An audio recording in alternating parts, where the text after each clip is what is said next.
Okay, this is a video about the Dino. Some people call it a Ferrari Dino, some people just call it a Dino. There's a lot of controversy there, and we'll get into that. This is not my car, unfortunately. It belongs to a friend of mine who was generous enough to allow me to use it for this demonstration. I think it's one of the best looking cars ever made. The Lamborghini Miura may be a little sexier, but this is a darn close second. There's really not a bad angle anywhere on this car.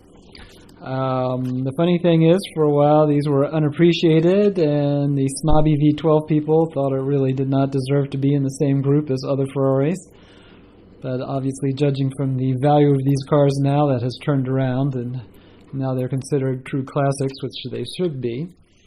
Why is it called a Dino? Well, the Formula 2 announced an engine displacement change from 1957 to a 1.5 liter format. And there was some discussion between Enzo, his only legitimate son, Alfredo, also known as Dino, who was a trained engineer, and Ferrari's engine guru, Vittorio Jano, about what kind of layout they should have, whether it should be a 4-cylinder or 6-cylinder engine. And Dino felt that a V6 was the most efficient packaging. At that time, he was already ill from muscular dystrophy and died soon thereafter in 1956 at age 24. As a memorial to Dino, Enzo put his name on the cam covers of their V6s and some of their V8s. Now, apparently, Dino didn't really do any design work. That was mainly done by Vittorio Jano. But the memorial is the naming of the car line and the engine. Several years later, new rules required the engines in Formula 2 be used in at least 500 production cars, and that was something Ferrari could not accomplish. So they made their first partnership with Fiat to make an engine which Fiat would use in a prestige sports car and Ferrari could use to race and whatever else they wanted. Franco Rocchi designed the new V6 in 1965. It was unusual in that it was 65 degrees between the banks of cylinders. They felt they needed that to allow clearance for the double overhead cams. And the engine was initially used in the mid-engine Dino sports car 166P. That was a racing car, and it was a 1.6 liter engine. Later they upped that to 2 liters for the 206P race car. This is a shot of one of the Dino 206 race cars. It's got the 2-liter engine, but it's longitudinal in this car. Another shot of a Dino 206 race car. Now, conversion of the engine for road use and manufacture by Fiat was done by Aurelio Lampredi, and Fiat manufactured the engine themselves to ensure reliable supply. And they introduced their 2 front-engine sports cars, the Fiat Dino Coupe and Spider, in 1966. Each was designed by different designers, and both beautiful in their own way.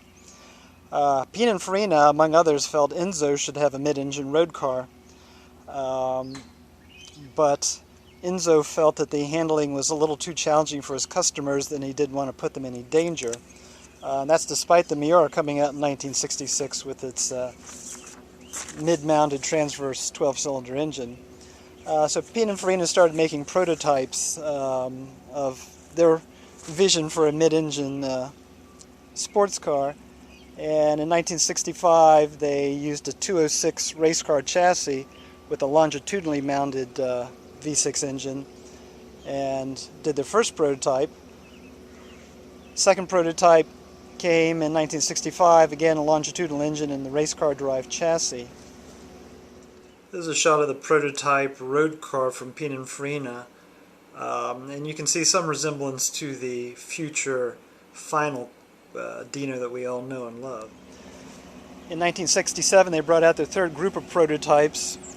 Now they had a transverse V6, and Enzo finally decided that he would go along with everybody else's flow and go ahead and produce a mid-engine sports car, and he felt with the V6 lower power engine it would not be too much of a danger to his customers.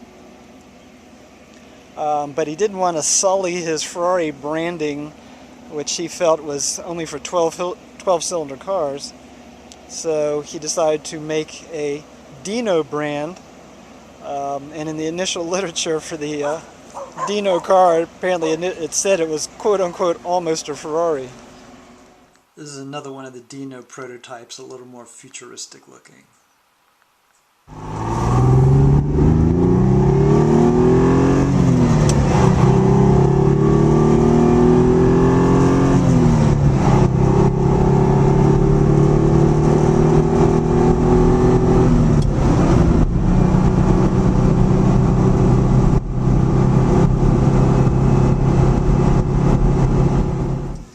So in 1968, the production started on the 206 Dino.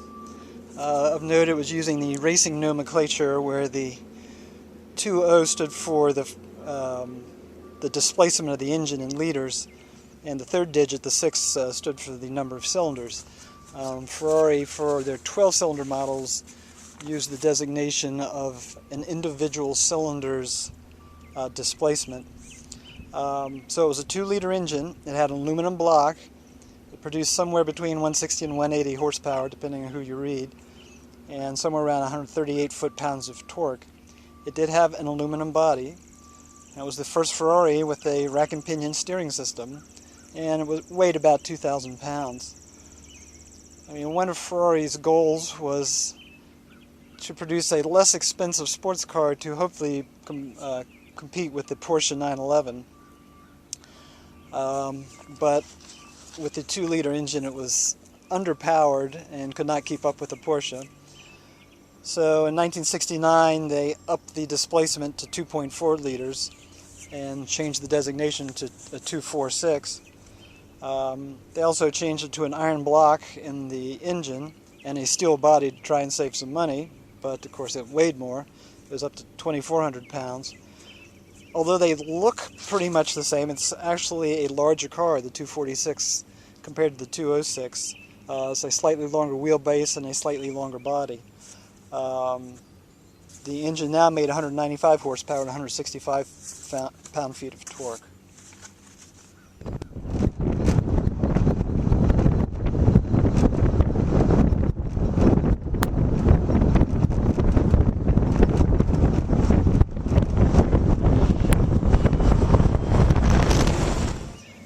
They made 3 series of the 246. The first series is called a Type L. They made 357 of those, and they're notable for their center bolt wheels. The second series, or Type M, they made 507 of, and they had changed to a 5-bolt wheel, a minor interior redesign, and they switched from 2 reverse lights to 1 reverse light. In the third series, the Type E, was the most common one, the one they exported to the U.S. They made 1,431 coupes of that design, and then later in '72, when they added the Spider version with the target top, they made 1,274 Spiders. It also had, the third series had more options. You could get electric windows, air conditioning. In 1972, they added something called a Daytona package, which was wider Campagnola wheels instead of the standard Chromadoras. And they flared the fenders to match the wider wheels. Then you got Daytona-style seats, and it became known as the Chairs and Flares, which is a very desirable option for collectors. Now, later U.S. cars, they put the dreaded smog pump on them and dropped horsepower to 175. The total 246 production was 3,761 cars, which is a lot for Ferrari, ostensibly, or the Dino company. And the last one was made in 1974 before they switched over to the 308 GT4, also called a Dino, and not nearly as prized as this one is.